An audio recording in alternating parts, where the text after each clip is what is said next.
Pat McAfee calls out fans, a potentially disastrous AEW injury, Liv Morgan cries on Raw, and more. I'm Luke Owen and this is the WrestleTalk News. Support WrestleTalk! Give us a subscribe. I've caught some strays in the comment section before over my thoughts on Pat McAfee. Look, I think he's an enthusiastic commentator, he's just not to my taste. And that's fine, not everything is for everyone. If it was, the world would be a boring place indeed.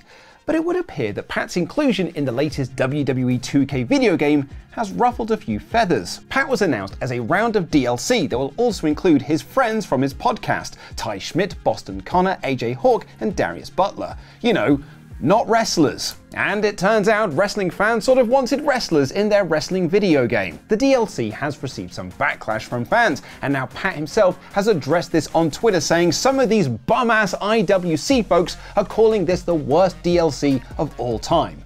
That's rude. Very rude. Harsh words indeed. Also, it's worth noting, because I know a lot of you use this term, just have a think about what the I in IWC stands for before you use it to insult fans. We're all on the internet, guys. He also says that this DLC is not available on July 24th, but WWE 2K's official website says that it is, so maybe Pat has got some bum-ass facts wrong. Will you be getting the Pat and Friends DLC pack for 2K24? Let me know in the comments down below. What WWE fans are not disappointed with, though, is their upcoming Fanatics Fest appearances. WWE have been pushing tickets for Fanatics Fest on Raw and SmackDown heavily over the last few months, and it looks like it's really paid off. Fightful Select report that Fanatics are very happy with WWE's promotion of their New York event. Fanatics Fest is bringing together athletes from all walks of sports, but Fightful Select are reporting that tickets for the meet and greet with WWE champion Cody Rhodes sold out quicker than any other athlete at the event. Not only that, but tickets to meet Rhea Ripley also sold out quicker than anyone else apart from Cody. It's not all good news today, though, as Brian Alvarez of Figure 4 is reporting that there was an injury at last Saturday's AEW Collision during the trios match between the Patriarchy and the Gangbang Gang. Alvarez reports that Killswitch, the former Luchasaurus, hurt his arm during the match, which is thought to be a torn bicep. This could be a potentially disastrous injury for AEW, as they just crowned the Patriarchy as the new trios champions after a very convoluted angle where Christopher Daniels stripped the belt from the previous champions, ironically because of an injury. Thankfully for AEW, it's thought to be not too serious. Alvarez writes it's expected that he'll work through the injury. But before we get into the Raw review, here's a word from this video's sponsor. Are you feeling sad, little Peter? No, I just have resting sad face. Are you feeling down in the dumps because you're constantly cast as a humiliated figure of fun? I mean, well, I'm not down in the dumps about it. I just feel like I have more range, you know? Do you get sad when you can't watch shows from all over the world? Frustrated, I guess? What does that have to do with... Do you call the WAMbulance when your IP address isn't protected as you surf the web? What? Do cybercriminals make you wee yourself at the office and everyone laughs at you as they sing, Pete, Pete, the man who loves to wee himself? That is a half-truth. How do you know that? Who are you? Worry not, little Peter, because I'm your friendly neighborhood Surfshark. And with Surfshark, I can make you cool. I don't want to be cool. I just want to be me. I'm enough. I'm enough. You see, with Surfshark, you can be the coolest shark in the sea by staying protected from cyber criminals, protecting your IP address, and watching content from all over the world. Secure your privacy with Surfshark now by entering the code WrestleTalk for an extra 4 months free, using the link in the video description. Please, can I go back to normal now? I don't want to be cool anymore. Nonsense, Peter. You'll be like this forever. You will be loved and adored by all. Oh, God. But now it's time for my review of Monday Night Raw, aka the boo-hoo poor Liv Morgan boo-hoo edition of Monday Night Raw. In about 5 minutes. Gunther opened the show to some really good crowd heat and cut a standard heel promo where he called Damian Priest street trash and asked for him to come out and just hand over the world title because he'll add some prestige to it. Priest, now full-on babyface, came out and got into a great brawl with the big man, and the two had to be separated by refs and producers. They continued brawling backstage and Adam Pearce banned them from the building for the rest of the show. It was a great opening angle with lots of intensity, but the Gunther fan in me is not a fan of Michael Cole telling me that his new character is that he's an entitled brat. That is not my Gunther, Michael Cole.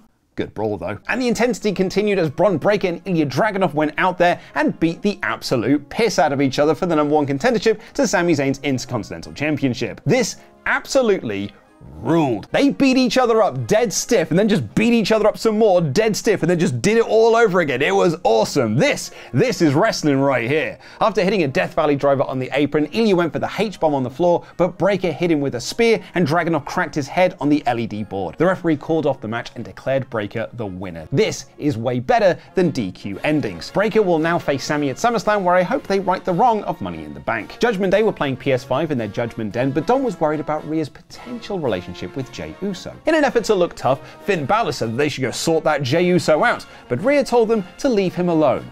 But these lads are doofuses, so they did it anyway. Sonya Deville beat Lyra Valkyria in another good match following some distraction and interference by Shayna Baszler and Zoe Stark. Sonya hit the Deville's avocado for the win. The latest Wyatt 6 video was just Nikki Cross screaming, and Michael Cole didn't really know what to make of that one, so he was like, let's play the promo for Jelly Roll, he's performing at SummerSlam. CM Punk came out for a promo to announce that he's now officially medically cleared and he wants a fight with Drew McIntyre. Drew came out and said that their fight is box office, so it should be safe for pay-per-view. Security and producers came down to stop Punk from attacking Drew, and Adam Pearce confirmed that it will be Punk versus Drew at SummerSlam, with Seth Rollins as the special guest ref. I know some are quite down on this idea, it's not the best use of Seth, etc., but I kinda dig it. He's got an issue with both men, he'll have to either call it down the middle or reluctantly make the call for one of them. Either way, he's going to be involved in the finish, and I think this is more of a creative call than just doing a three-way. Finn decided the best way for Judgment Day to find Jey Uso is to Scooby-Doo it and split up, but that did mean that Dom once again bumped into Liv Morgan. They instead decided to find him together and attack Jey Uso while Sami was doing an interview. He made the save and a tag main event was made for later on tonight.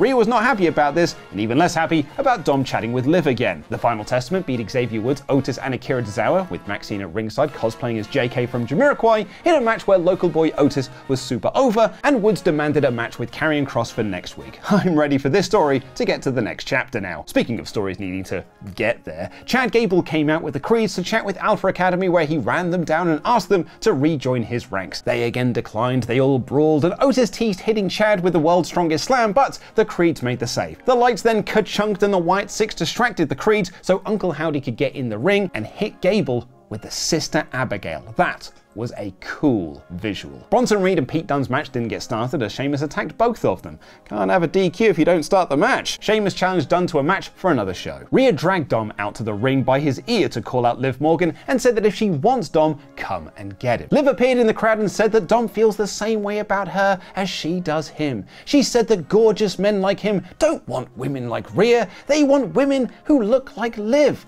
and turned around to show off her bum. As WrestleTalk's resident gorgeous man, I don't know how true Liv Morgan's claim is. And Dom seemed to agree as he announced that he doesn't love Liv, he in fact hates her. Liv was heartbroken, cried and left, embarrassed in front of the live WWE crowd. It wasn't the most convincing acting I've ever seen, which either means she's a bad actor or it's all a ruse. It was a bit like this.